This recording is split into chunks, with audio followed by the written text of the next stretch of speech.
Bonjour à tous et bienvenue dans À table avec Annabelle. Aujourd'hui, je suis toute seule. C'est pas Annabelle non plus, mais c'est une joie pour moi de pouvoir être là avec vous parce que aujourd'hui, on va parler de louange. On va parler du ministère de la louange et répondre un peu à cette question de quelles sont les choses qu'on doit savoir, qu'on doit comprendre quand on veut rejoindre un groupe de louange, un ministère de louange. Et maintenant, ça fait quelques années que j'ai la chance, le privilège de pouvoir servir Dieu dans ce ministère, que j'ai également l'occasion de pouvoir accompagner plusieurs personnes qui ont également à cœur de pouvoir s'y investir. Et je sais que c'est souvent la question qui peut me revenir. J'ai envie de servir Dieu dans la louange, j'ai cet appel dans la louange, j'ai à cœur de pouvoir utiliser le talent que Dieu m'a donné, mais comment ça se passe, par quoi je commence? Et je comprends totalement. Moi, j'ai commencé la louange, j'avais 16 ans. J'ai commencé à servir dans mon groupe de louange. Et puis, j'avais toujours vu donc la louange dans l'église.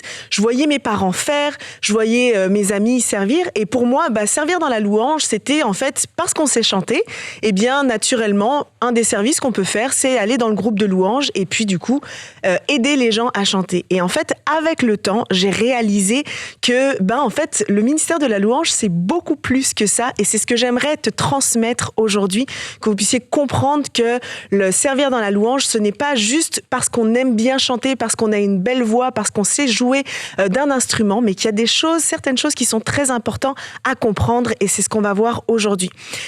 4 éléments que j'aimerais partager avec toi si tu as à cœur de rejoindre un groupe de louange. Premièrement, quand tu rejoins un groupe, un ministère de louange, tu ne rejoins pas un groupe de musique. C'est pour moi quelque chose que c'est important de comprendre dès le début parce que ça fait partie des erreurs qu'on peut avoir. On va se dire, donc, on sait chanter, on a envie de chanter, on sait jouer de la guitare, on sait jouer du piano, on sait jouer d'un instrument, et bien naturellement, on va aller rejoindre le groupe de louange. Mais le groupe de louange ne concerne pas seulement un talent. Et je pense que ça fait partie de la base qu'il faut tout de suite mettre en place et qu'il faut comprendre. Parce que je me rappelle que quand je servais justement à l'âge de 16, 20 ans et que j'ai commencé, je faisais la louange. J'ai même commencé à 20 ans à conduire la louange.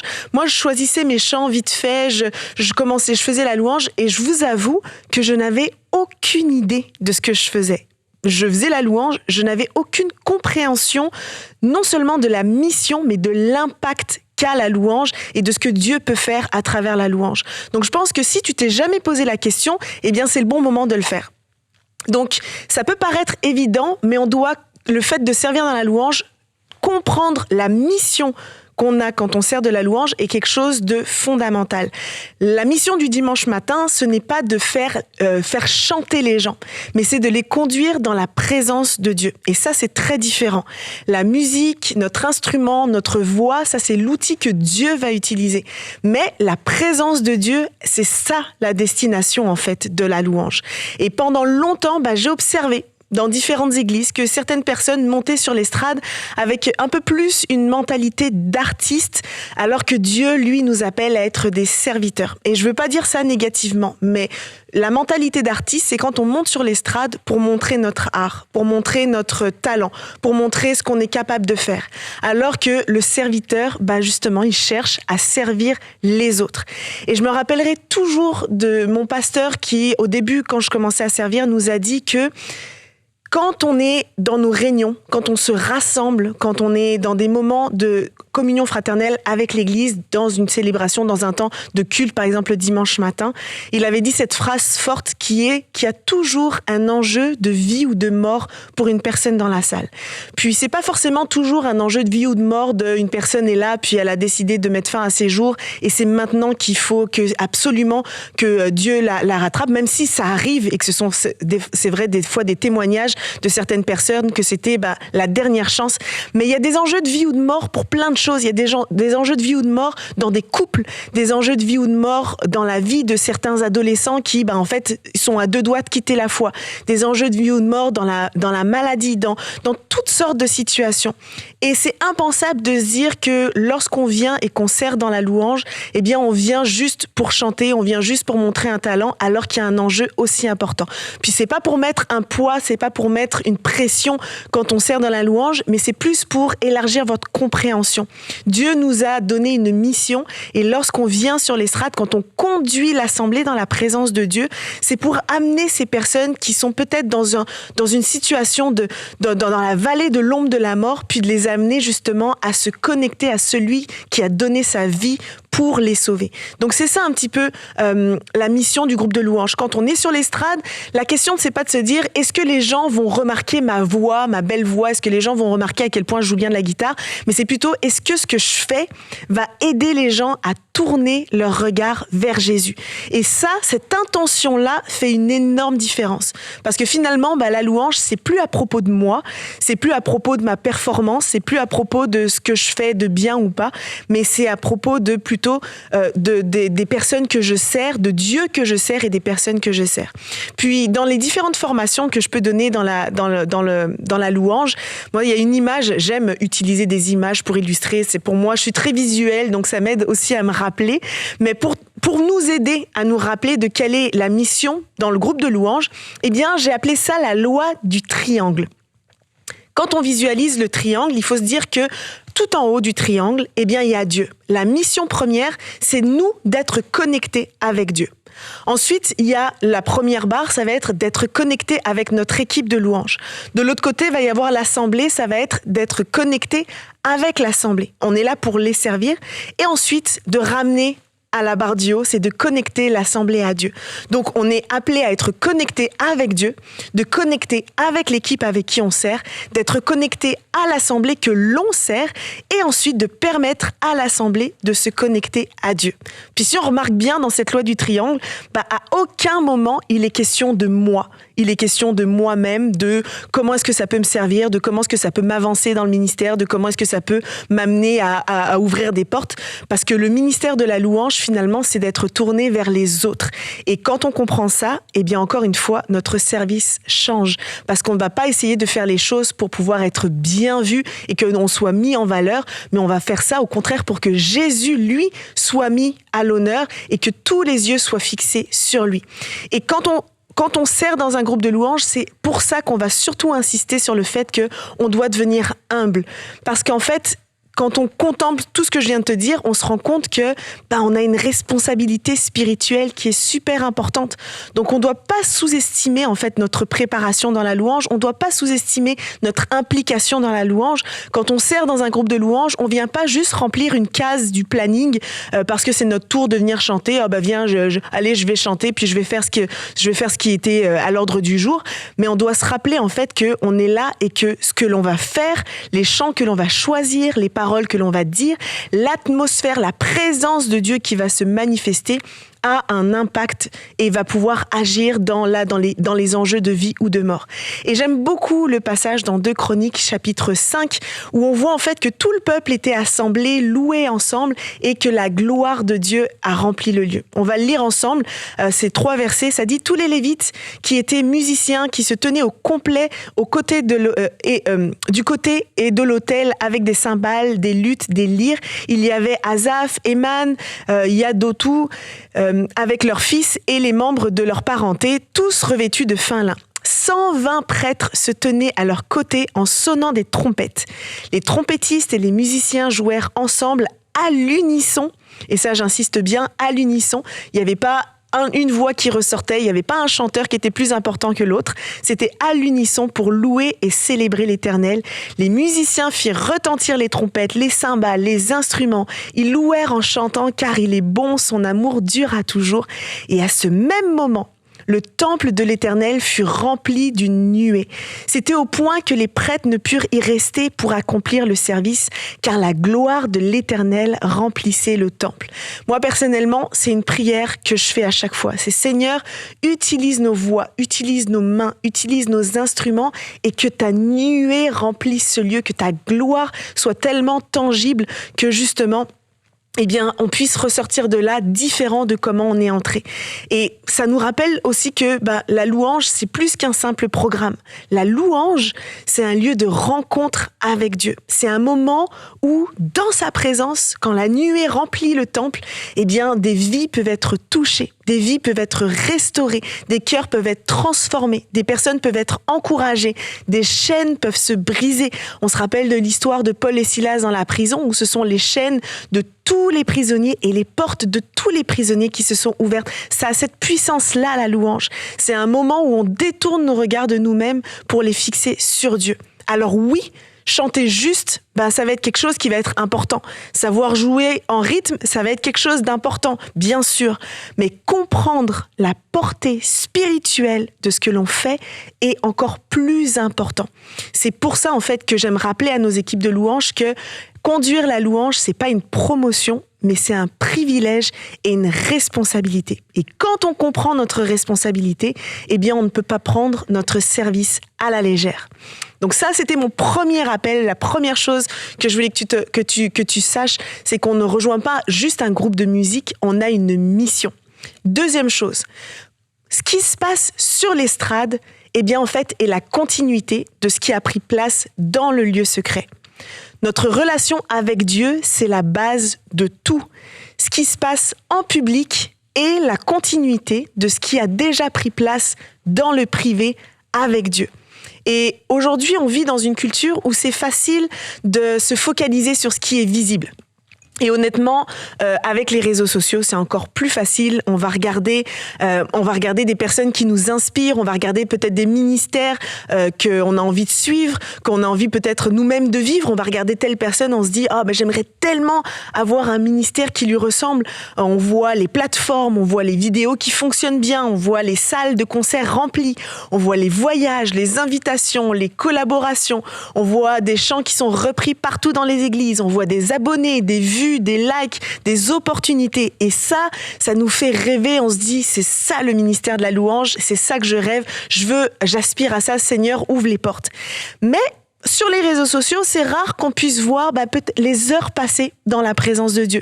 C'est rare qu'on va voir les saisons de désert, les saisons d'attente, les saisons de découragement, les batailles dans les pensées, les combats spirituels. C'est rare qu'on va voir ce que la personne a dû sacrifier, choisir l'obéissance plutôt que le confort. On ne voit pas les moments où la personne a choisi de servir Dieu alors qu'elle aurait pu faire autre chose. On voit pas les décisions qui ont été prises dans le lieu secret. On voit pas la consécration que les gens ont pu choisir au lieu de la facilité. On ne voit pas toutes les fois où les personnes ont décidé de rester fidèles, même quand personne n'applaudissait. Et ce qu'on voit aujourd'hui, en fait, c'est le résultat d'années et d'années qui se sont préparées dans la prière. Et je dirais même que c'est plutôt même comme ça que ça commence. Le but, c'est pas de rechercher la plateforme. Le but, c'est de rechercher Dieu en premier. Parce que si tu recherches la plateforme, je te promets que tu vas être déçu. Et je te promets que ça durera pas longtemps. Si tu recherches Dieu, même lorsqu'il n'y a pas de visibilité, même lorsque tu n'es pas sur une plateforme, même lorsqu'il n'y a pas de reconnaissance, que tu n'as pas de micro dans les mains, eh bien, en fait, tu es en train de bâtir quelque chose de solide. Et c'est dans les saisons cachées que, justement, Dieu nous prépare pour ce qui va être plus tard visible. Et je pense à chaque fois à David, qu'on a connu comme roi, qu'on a connu comme guerrier, qu'on a connu comme le chantre par excellence. Mais avant qu'on le connaisse comme ça, il était déjà dans le lieu secret en train d'adorer. Il était déjà connu pour ça, aux yeux de Dieu. Il était déjà connu pour être un homme selon le cœur de Dieu, alors que personne encore le voyait. Avant même que le géant soit tombé, eh bien, en fait, il avait déjà développé cette relation dans le lieu secret. Et j'ai envie de dire que Dieu travaille d'abord notre cœur avant de nous confier quelconque influence. Parce que c'est le cœur, en fait, qui nous permet de pouvoir servir Dieu avec fidélité. Lorsqu'on monte sur l'estrade, après avoir passé du temps avec Dieu, toute la semaine, après avoir développé cette intimité, passé du temps dans la présence de Dieu, comme je dis, après s'être imprégné de la présence des dieux, crois-moi, ça se ressent. On ressent quand un conducteur de louange est imbibé. Moi, j'aime dire, quand on regarde, par exemple, une Dena Moana ou un Jean-Jean faire la louange, pour moi, je les vois comme une éponge. C'est comme des éponges qui baignent dans la présence de Dieu en permanence et ils sont tellement imbibés que lorsqu'ensuite ils viennent nous diriger ils viennent nous diriger pour la louange, en fait, ils pressent l'éponge et c'est juste Dieu qui nous remplit, qui se déverse sur nous à travers leur vie. Mais avant ça, il y a des heures passées dans le lieu secret. Et j'aime le verset dans Jean 15, verset 5 qui dit « Celui qui demeure en moi et en qui je demeure porte beaucoup de fruits, car sans moi, vous ne pouvez rien faire. » Donc, pour pouvoir servir dans un groupe de louanges, eh bien, il va falloir que tu développes 4 choses. Premièrement, la lecture de la parole de Dieu. Parce qu'on ne peut pas conduire les gens auprès d'un Dieu qu'on ne connaît pas. Il y a cette fameuse loi du couvercle. On ne peut jamais amener les gens au-delà de là où on se situe nous-mêmes. Donc, tu dois prendre du temps dans la parole de Dieu. Ton manque de connaissance va toujours te limiter dans ton adoration.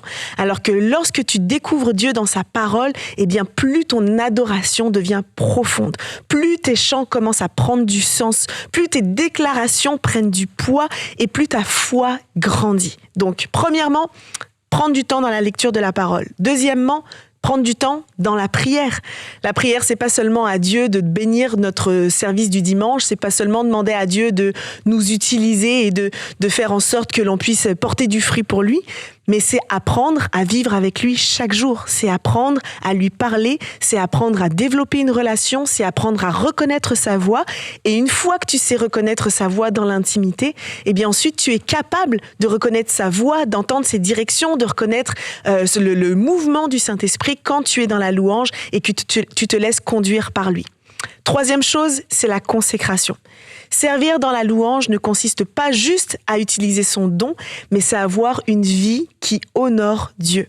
Puis j'aime toujours nous ramener dans l'Ancien Testament, quand les Lévites, justement, qui servaient dans le temple, ils avaient toutes sortes de rituels avant de pouvoir servir Dieu, et encore plus ceux qui rentraient dans le lieu saint et dans le lieu très saint. S'ils n'avaient pas fait tous les actes de repentance, s'ils n'avaient pas fait tous les rituels de purification, s'ils n'avaient pas suivi à la lettre ce que Dieu recommandait, s'ils rentraient dans le lieu très saint, eh ben, ils pouvaient y rester. Ils pouvaient mourir, être foudroyés sur place dans la présence de Dieu. Alors, heureusement, aujourd'hui, c'est plus pareil. Le voile est déchiré. On a cet accès à la présence de Dieu. Mais Dieu n'est pas moins Dieu. Dieu n'est pas moins saint. Et Dieu n'attend pas moins de nous que l'on fasse ces efforts-là pour l'honorer à travers notre vie, à travers nos paroles et à travers nos actions. Je pense que Dieu ne reçoit pas une louange qui est 100% agréable lorsque finalement on a une vie qui le déshonore au quotidien, mais que le dimanche matin on arrive sur l'estrade et qu'on dit « Seigneur, l'Éternel est bon ». Il faut que notre vie soit en cohérence avec non seulement la parole, avec ce que Dieu nous demande et avec finalement avec le fait qu'il est saint et avec qui il est. Et bien sûr, il nous appelle pas à être parfait. Je veux pas mettre de condamnation sur personne. Je suis la première, je ne suis pas parfaite. Mais on est tous dans un cheminement. Et la consécration, eh bien, c'est de faire justement cet effort-là, de continuer à grandir et à vivre en se souciant, en prenant du temps dans notre relation avec Dieu. La consécration, c'est de dire, Seigneur, je veux que ma vie entière t'appartienne. Pas seulement mon service, pas seulement mon don, pas seulement ce que je fais le dimanche matin, mais que tout ce que je suis, eh bien, puisse t'appartenir. Et donc, on doit développer cette vie de consécration-là. Et je le reconnais, j'ai pas toujours eu ça et du coup j'en suis sensible quand par exemple je vois dans des groupes de louanges des personnes servir et que finalement tu sais que à la maison eh bien c'est pas totalement en cohérence et là tu le vois parce que on est tellement dans un combat spirituel quand on fait la louange qu'on se met nous-mêmes en danger quand on ne fait pas un effort sur notre consécration. Donc tu le fais pour toi, tu le fais pour Dieu et tu le fais justement pour que ton service puisse porter du fruit. Quatrième chose, l'intimité avec Dieu. En gros, c'est le résumé de tout ce que je viens de te dire. Parce qu'avant d'être des musiciens, avant d'être des chanteurs, avant d'être des conducteurs de louanges, eh bien, on est avant tout des adorateurs. Et cette vie d'adoration, c'est pas seulement réservé aux lévites, aux chanteurs et aux musiciens. On est tous appelés premièrement à avoir ce cœur, cette vie d'adoration. Avant de servir Dieu, on est appelé d'abord à l'aimer. Avant de parler de lui aux autres, eh bien, on est appelé à marcher avec lui au quotidien. Et Dieu, il nous appelle à être avec lui. Il nous appelle à avoir ces temps d'intimité à ses pieds, sans instrument, sans piano, sans musique, sans micro à la main, sans être dans un groupe de louanges, sans être sur l'estrade. Juste lui et nous. Et c'est vraiment comme cette image de Marthe et Marie, où Marthe était affairée à plein de choses, puis c'est bien, c'est pas mal. On peut servir dans l'église, on peut être impliqué, on peut faire plein de choses, mais on doit aussi choisir la bonne part, être au pied de Jésus, apprendre à développer cette intimité avec lui, afin que lorsqu'on le sert, ça soit un débordement de ce que l'on a déjà expérimenté avec lui. Et c'est de ces temps-là que tout le reste va être nourri. Et peut-être que ces 4 éléments, ça peut paraître évident, mais crois-moi qu'avec l'expérience, je peux dire que malheureusement, dans nos groupes de louanges, c'est souvent quelque chose qui est négligé. La chose la plus négligée, c'est l'intimité avec Dieu. C'est le temps qu'on passe dans la parole, c'est le temps qu'on passe pour prier. Et je me rappellerai toujours une fois, j'écoutais pasteur Jérémy Saudril et il avait dit cette phrase qui m'avait marquée, c'est « Tu peux pas servir Dieu, admettons, dans la louange et passer plus de temps à choisir ta tenue vestimentaire qu'à prier Dieu pour te préparer. Tu ne peux pas passer plus de temps à jouer de ton instrument, à écouter de la louange, même si c'est juste écouter, que du temps à prier Dieu. Notre relation avec Dieu, de notre intimité, de notre relation avec lui dans le privé, sera ensuite la continuité de ce qui se passera devant le public. Donc, tu dois faire de Dieu ta priorité. Et vraiment, une des prières que je fais tout le temps, c'est de dire à Dieu, Seigneur, si tu n'es pas là, ne me permets même pas de le faire. C'est la prière de Moïse dans Exode 33, je vous invite à relire. Mais Moïse disait à Dieu, Seigneur, si tu y es pas, en fait, ne nous y envoie pas. Et qu'on puisse avoir ce même réflexe, faire cette même prière. Seigneur, si tu n'es pas avec moi en ce moment, si tu n'es pas à mes côtés, si je ne me sens pas connecté à toi, ne me permets pas d'y aller. Parce que c'est une guerre que je pourrais pas mener toute seule. J'ai besoin que tu sois avec moi dans ce combat. Dieu cherche des adorateurs et des hommes et des femmes qui le connaissent réellement. Donc si tu veux rejoindre un groupe de louanges, tu dois développer cette vie d'intimité avec Dieu. 3e chose pour un groupe de louanges, ton talent t'ouvre une porte, mais ton caractère te permet d'y rester. Ça, c'est une chose aussi que je veux absolument rappeler. Dieu doit travailler ton caractère. Je le confesse, Dieu a énormément travaillé mon caractère. Quand je servais dans la louange, j'étais la responsable de mon groupe de louange et j'avais un objectif de performance tellement grand que je mettais énormément de pression à toutes mes équipes, aux chanteurs, aux musiciens. Puis je vous le redis, là, quand j'ai commencé, j'avais pas totalement la compréhension. Donc pour moi, il fallait que ça sonne bien. Il fallait que ça soit waouh, il fallait que ça soit impressionnant, il fallait que ce soit juste, que ce soit beau, etc. Et du coup, j'étais exécrable. J'étais tendue, je criais tout le temps et c'était pas bon. Et mes équipes me le reprochaient. Et heureusement que Dieu a travaillé mon caractère, changé mon cœur. Et vraiment, maintenant, je veux t'encourager à ce que Dieu puisse faire la même chose avec toi. Souvent, on va regarder dans nos groupes de louanges, la première chose qu'on va regarder, c'est le talent. Puis d'ailleurs, on fait des auditions. Donc quand on fait des auditions, on va regarder est-ce que la personne chante juste, est-ce que la personne sait jouer de son instrument, est-ce que la personne est capable de suivre un service de louange. Et ça, c'est totalement normal. Mais il faut pas que mais le talent n'est pas plus important que le cœur, ça on l'a vu, ni que le caractère. Et j'ai envie de dire, tu peux être la personne la plus talentueuse. Tu peux être le meilleur chanteur avec les meilleures skills vocales.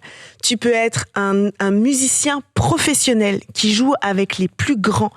Si dans ton groupe de louanges, tu es connu pour être désagréable, impatient, irritable, que finalement personne n'a envie de servir avec toi, tu es impulsif, tu parles mal, tu mets de la mauvaise ambiance dans ton groupe de louanges, j'ai envie de dire que tu vas être un blocage finalement à ce que Dieu veut faire avec toi. Tu vas être un blocage dans ta propre vie, dans ton propre ministère. Alors qu'à l'inverse, j'ai rencontré des personnes qui n'étaient pas forcément les plus impressionnantes, qui n'avaient pas forcément les plus grandes capacités, mais qui aimaient servir Dieu de tout leur cœur, qui étaient disposés, disponibles pour ce que Dieu voulait faire, qui aimaient apprendre, qui posaient des questions, qui étaient fidèles dans les petites choses, qui étaient reconnaissantes de pouvoir servir, qui acceptaient les conseils facilement, qui cherchaient à progresser, qui avaient le cœur à la bonne place, qui ne se mettaient pas au-dessus des autres, qui ne servaient pas leurs propres intérêts. Et crois-moi, que Dieu leur a donné des opportunités plus grandes. Et aujourd'hui, ces personnes-là ont même dépassé certains musiciens professionnels. Pourquoi ? Parce que au final, on avance avec une équipe de louanges et ce qui compte, ce n'est pas seulement le talent, mais le caractère à sa place. Est-ce qu'on peut compter sur toi ? Est-ce que tu es quelqu'un de fiable ? Est-ce que quand tu dis oui à quelque chose, finalement, à la fin, tu dis non ? Est-ce que finalement, tu vas apporter la paix dans le groupe de louanges ou tu es plutôt une personne qui amène les tensions ? Est-ce que tu es capable de recevoir des commentaires ou des critiques sans te brusquer, sans t'énerver, sans te mettre en colère ? Est-ce que tu es capable de continuer à servir même lorsque c'est pas toi qui es mis en avant, même lorsqu'il faut faire briller quelqu'un d'autre ? Et ça, c'est des bonnes questions à se poser.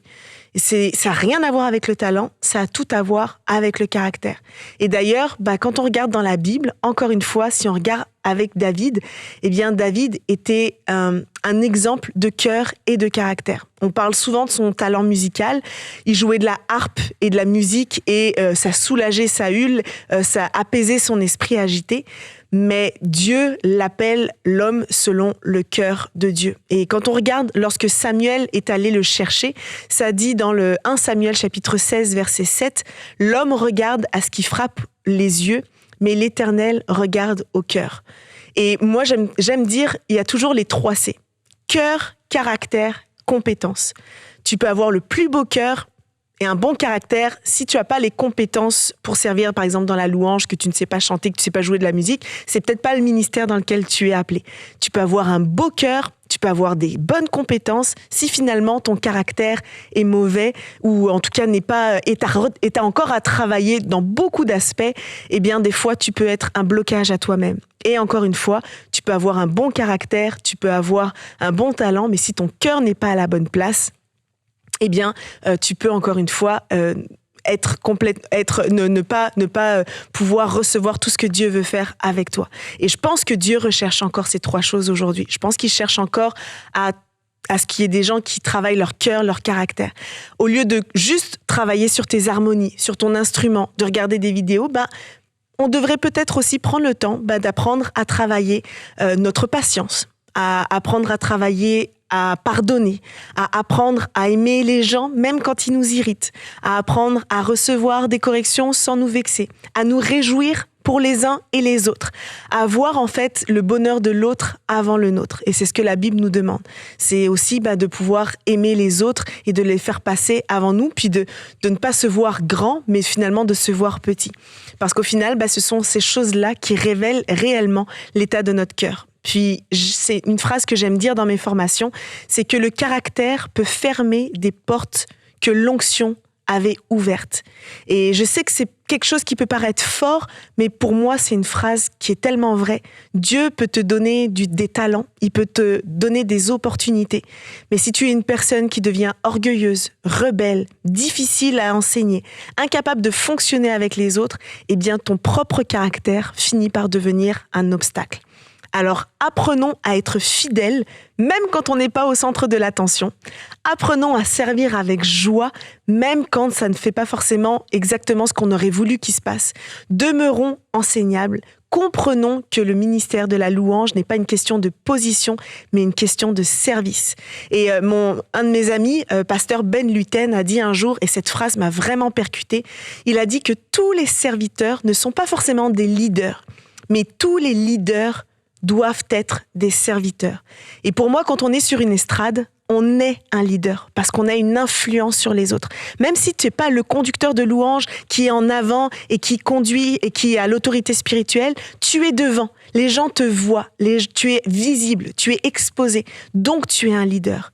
Tous les serviteurs ne sont pas des leaders, mais tous les leaders doivent avant tout être des serviteurs. Et le meilleur exemple qu'on a, c'est Jésus.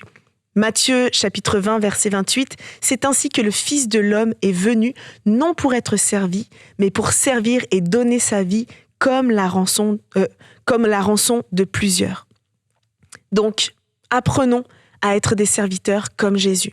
Ne cherchons pas la visibilité, ne cherchons pas l'estrade, ne cherchons pas à nous mettre en avant, ne cherchons pas finalement à être exposés, mais cherchons le royaume et toute chose nous sera donnée en plus. Cherchons l'humilité, la fidélité, cherchons finalement la joie. Soyons des porteurs des fruits de l'esprit. Et je suis sûre qu'ensuite, Dieu va ouvrir les portes qui te permettront de pouvoir progresser, de pouvoir aller encore plus loin dans ton appel. Quatrième chose que l'on doit savoir quand on rejoint un groupe de louanges, c'est que l'excellence est une forme d'adoration. L'excellence fait partie de notre adoration. Et quand je parle d'excellence, je ne parle pas de perfection. Pour moi, l'excellence, c'est faire le meilleur de ce que l'on a. C'est de faire le meilleur de ce qu'on peut faire avec ce que l'on a maintenant et ce que Dieu nous a confié aujourd'hui dans une attitude d'honneur, de fidélité, de dépendance à Dieu, tout en cherchant à se développer. On fait ce qu'on peut avec ce qu'on a entre nos mains, mais on cherche à faire fructifier. On cherche à grandir encore davantage pour faire encore mieux. Bien sûr, on va tous faire des erreurs. Bien sûr, on n'est pas parfait. Bien sûr, il y a des services de louange où on se dit on aurait pu faire mieux.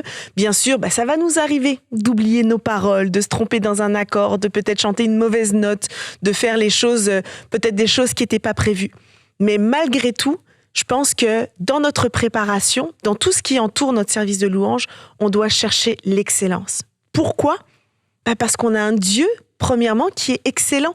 Quand on regarde tout ce que Dieu a fait pour nous, quand on regarde comment Dieu a créé le monde, quand on regarde la nature, quand on regarde les fleurs, la diversité des fleurs, quand on regarde comment un enfant prend vie dans le ventre de sa mère, et même quand on regarde même la musique.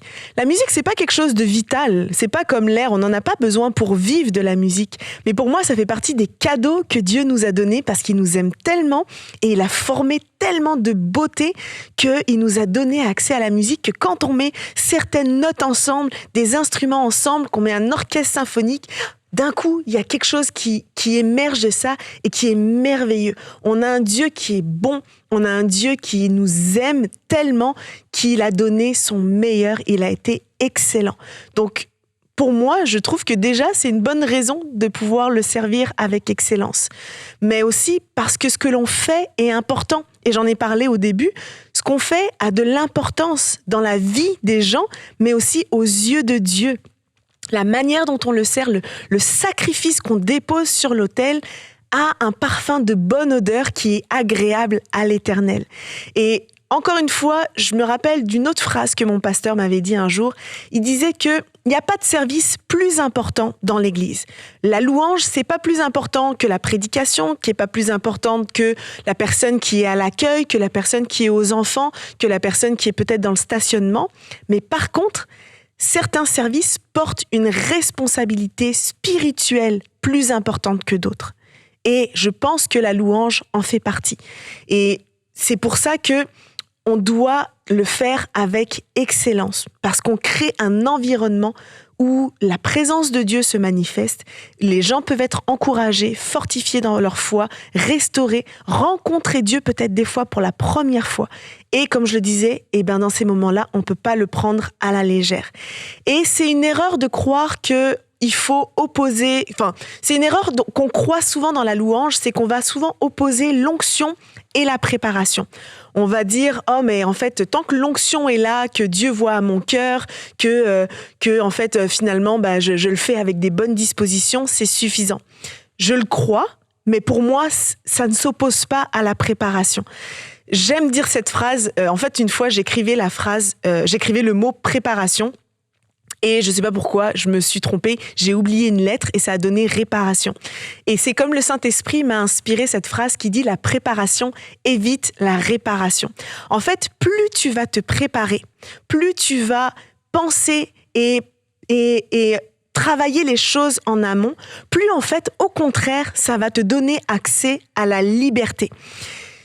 C'est en fait le fait de pouvoir préparer, par exemple, tes chants, de connaître tes paroles, de connaître en fait tout ce que tu dois connaître pour ton service de louange, fait que lorsque tu te retrouves sur l'estrade, eh bien, ton esprit est complètement libre pour ce que le Saint-Esprit veut faire à l'instant même.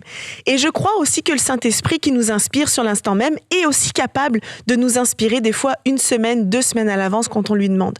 Donc, quand tu te prépares dans ton service et que tu dis, Seigneur, inspire-moi, Seigneur, donne-moi les paroles, montre-moi quelle est ta pensée pour ton peuple ce dimanche-là, ben je crois qu'il peut le faire dans l'instant même, mais je crois aussi que Dieu peut le faire en amont. Et pour moi, la préparation, de faire sa part.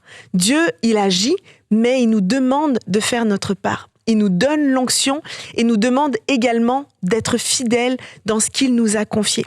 Alors, bien sûr, ça ne remplace pas l'onction, bien sûr, ça ne remplace pas tout ce que j'ai dit avant, la consécration, mais ça évite la réparation. Il y a certaines erreurs qu'on pourrait faire, de la confusion, de la distraction des fois qu'on met dans nos services de louange, qui auraient pu être évitées si on avait pris le temps de se préparer. Tu ne peux pas arriver à une répétition sans avoir travaillé tes chants et espérer que le Saint-Esprit va compenser pour ton manque de préparation. Tu ne peux pas négliger ton instrument ou ta voix toute la semaine et espérer ensuite arriver le dimanche matin et chanter parfaitement. Tu ne peux pas arriver constamment en retard, oublier tes responsabilités, ne pas connaître tes parties ou ne pas connaître ton chant et t'attendre finalement à avoir un impact. Tu peux pas juste faire confiance à Dieu et ne jamais faire la part qui t'incombe. Pour moi, l'excellence, ça commence là. C'est lorsque je regarde les évangiles, je vois que Dieu n'a pas donné juste une partie de lui-même. Il n'a pas fait le minimum. Au contraire, il a donné l'effort maximum en nous donnant son Fils. Il a donné son meilleur. Il a donné son 100% pour qu'on ait accès au salut et à la réconciliation avec lui. Et bien sûr, on ne pourra jamais égaler ce que Dieu a fait pour nous. Sa grâce, c'est un cadeau qu'on ne pourra jamais égaler. Mais je crois que notre réponse devrait quand même être à la hauteur de l'amour qu'on a reçu. Je crois que Dieu reçoit favorablement les efforts que l'on met aussi dans notre préparation. Donc ça va commencer par le fait d'apprendre tes chants, ça va commencer par le fait de réchauffer ta voix quand tu viens chanter, de travailler ton instrument, d'arriver préparé en répétition, de respecter l'heure, de ne pas être en retard, de respecter les équipes avec qui tu sers, de respecter ton directeur musical qui, lui, a préparé la répétition en amont, de respecter les autres personnes de ton équipe qui, eux, peut-être ont pris le temps de répéter aussi, de respecter les techniciens qui arrivent toujours en avance et qui sont toujours les derniers à partir. Et nous, on arrive, puis on va s'énerver contre le technicien parce qu'on s'entend pas bien dans les oreilles. Respecter, aimer, se préparer, tout ça, pour moi, ce sont des démonstrations de l'excellence et ça montre que l'excellence, c'est aussi notre adoration. On veut adorer Dieu de la meilleure manière possible. Et encore une fois, le but, ce n'est pas d'impressionner les gens, mais parce qu'on veut offrir à Dieu la meilleure réponse possible à son amour, eh bien, je vais faire ce que je peux. Donc, l'excellence, c'est que je vais faire ce que je peux, avec ce que j'ai, fidèlement, avec joie, avec reconnaissance, avec amour. Et en même temps, je vais essayer de continuer à pousser, d'aller encore plus loin, de me développer encore davantage, de donner encore plus le meilleur, parce que j'ai un Dieu qui a tout donné pour moi et qui mérite que je m'offre complètement comme un sacrifice vivant. Donc vraiment, si tu dois retenir ces 4 choses, c'est que tu rejoins pas juste un groupe de musique, tu as une mission.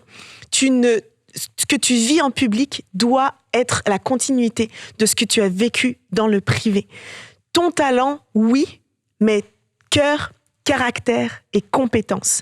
Et offre comme adoration l'excellence de ton cœur, l'excellence de tes talents et fais fructifier les talents que Dieu a mis entre tes mains. Si tu souhaites rejoindre un groupe de louanges, eh bien, tu n'as pas besoin d'être parfait, mais commence là où tu es, avec ce que Dieu t'a donné. Développe ce qu'il a mis en toi. Nourris ta relation avec lui et garde toujours Jésus au centre de ton service. Et je crois que alors que tu es fidèle dans les petites choses, eh bien Dieu te fera confiance pour t'en confier des plus grandes. Donc, C'était vraiment mes conseils pour toi aujourd'hui. Vraiment, j'espère que ça a pu peut-être répondre à des questions. Et bien sûr, si tu veux en savoir encore plus, si tu veux apprendre, eh bien, il y a toutes sortes de ressources. Et n'hésite pas à me contacter si tu as besoin de formation, ça me fera plaisir. Mais laisse-moi prier pour toi. Et je veux juste, Seigneur, te bénir, te remercier, te rendre grâce, Seigneur, pour le privilège de pouvoir te servir dans le ministère de la louange. Tu n'aurais pas besoin de nous, tu n'aurais même pas besoin, Seigneur, de ce que l'on t'offre, mais Seigneur, tu nous as fait ce cadeau de pouvoir se connecter à toi à travers la louange, de pouvoir avoir cet accès à ta présence à travers la louange. Et alors qu'on loue, on se rappelle de qui tu es. On se rappelle de ta grandeur, on se rappelle de ton amour, de ta fidélité. On peut déclarer, proclamer que tu es un Dieu tout-puissant. On rappelle à notre âme que tu es le Dieu de l'impossible. On rappelle à l'ennemi sa position qu'il a déjà perdue et que on est plus que vainqueur par la croix, par ce que tu as accompli. Alors Seigneur Jésus, je prie, s'il y a quelqu'un en ce moment qui regarde cette vidéo et qui a à cœur de te servir, que ça bouillonne en dedans de lui et qui se dit, mais j'aimerais tellement pouvoir servir Dieu dans la louange, Seigneur, je prie que ces mots puissent faire chemin dans son cœur, qu'elle puisse dire, à partir de maintenant, la chose que je vais investir le plus, c'est ma relation avec toi. Et Seigneur, que tu puisses les trouver fidèles, que tu puisses, Seigneur Jésus, les trouver là où ils sont, Seigneur, et que tu puisses les utiliser, que tu puisses leur parler, que tu puisses confirmer peut-être des paroles, des promesses qu'il y avait dans leur cœur, et qu'à partir de maintenant, ils puissent se mettre en action pour te servir avec excellence, mais également avec passion, avec révérence, avec humilité et avec fidélité. Merci Seigneur pour la louange, merci pour chaque personne Seigneur qui prend cette décision de te suivre et de te servir. Et Seigneur, que tu puisses les bénir là où ils sont, bénir leur assemblée, bénir leur groupe, que l'on soit toujours Seigneur des agents de paix. Et Seigneur, je sais à quel point des fois on peut être attaqué dans ce ministère, que tu puisses nous protéger et nous rappeler que la louange est une arme puissante. Alors merci Jésus encore une fois pour ce privilège de pouvoir te louer et de pouvoir le faire avec ton peuple. Sois béni et à bientôt.